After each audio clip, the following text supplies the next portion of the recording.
Cheers. Cheers. Cheers. They can be a cause for merriment. What are you guys doing for the holidays? Anything spectacular? Or a minefield.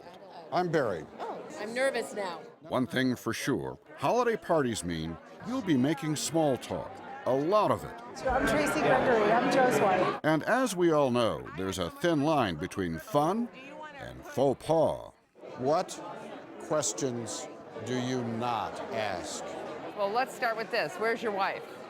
Why is that a bad question? Well, what if she left him? What if she took all the money, took the house, took the kids? And Small talk is a big deal to Deborah Fine. So where's your next trip? Do you know? The once shy child wrote The Fine Art of Small Talk.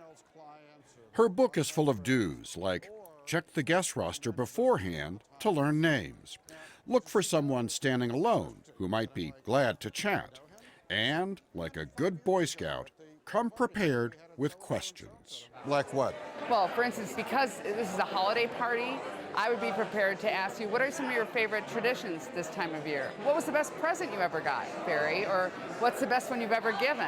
And don'ts, like don't do all the talking, don't criticize, don't get personal, like asking about a promotion someone maybe didn't get, or worse. I mean, sometimes people at holiday parties will ask questions of the host or hostess. So did you make this, or was this store-bought? Ouch. Ouch is right. And if you're gonna, no, it's true. There are some places where small talk ought to come just naturally, like at the bar. So Darren, what do you like about being a bartender? Chatting with people. Or someplace where not making small talk might seem kind of weird, like sitting in the barber chair. So Ryan, what do you like to do to relax? I like to play basketball. Cool. It's questionable trying this in an elevator because if people don't want to talk, they can't get away. And there are other places where most of us actively avoid making small talk, like on a city bus or a subway. We almost always choose isolation over conversation. Great shirt, where did you get it? Something Back in like work, that. or like your hat, or what do you do for a living? University of Chicago professor Nick Epley, who studies social cognition, wanted to know why. So he started asking people about their commutes. Are you going to get any time to have fun there? They actually predicted being the happiest in the solitude condition, where they just kept to themselves, and they predicted being the least happy in the connection condition when they engaged in conversation with this person. Their expectations were precisely wrong, precisely backwards. They were happier actually talking to a stranger. They were happier engaging in conversation with a stranger. That was great. He found that our lonely morning commutes are missed feel-good opportunities based on a key misconception about the other guy. As far as we can tell, the actual percentage of people who would be willing to talk to you is closer to 100%.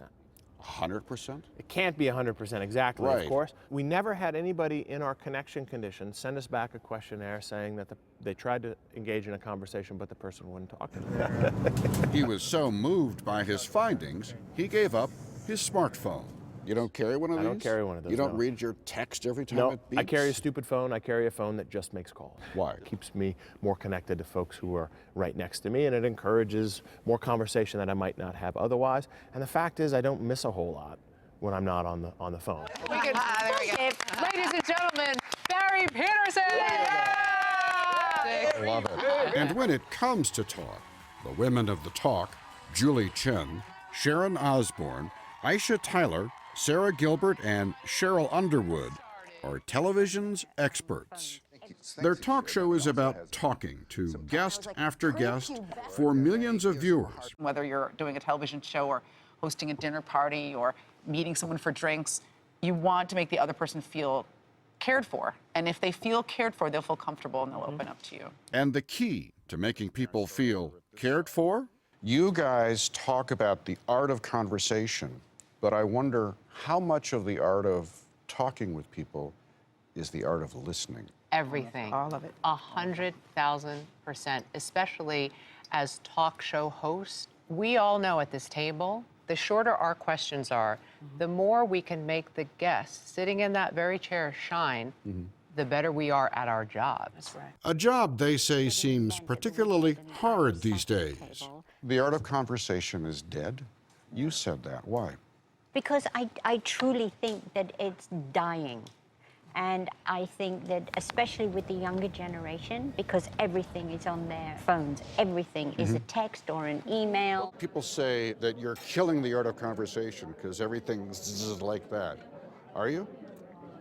I would say, as a whole, maybe. Just because I have encountered people my age that don't like to talk. So Riley Dunn and her generation of cadets at the U.S. Air Force Academy are relearning what some fear is fast becoming a lost art. What we've grown up in is email, text, not face-to-face conversations, and I think it is going to be a struggle for us and generations after us.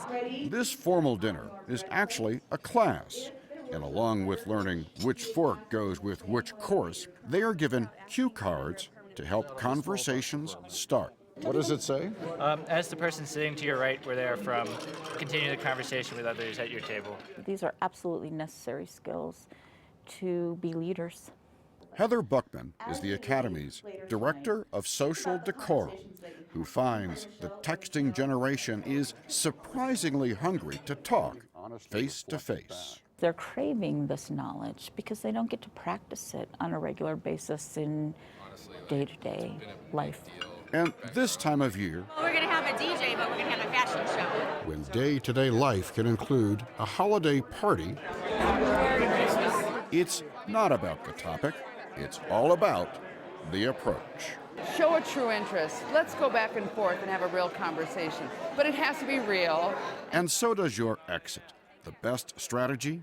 Just be honest. Say, I need to meet a friend, or I need to get some food, or simply, it's been nice talking to you. You don't have to meet everybody. Just get out of the corner for about 5 minutes of the buffet table and talk to somebody new. This is what Christmas is about. Conversation and kisses. Woo-hoo!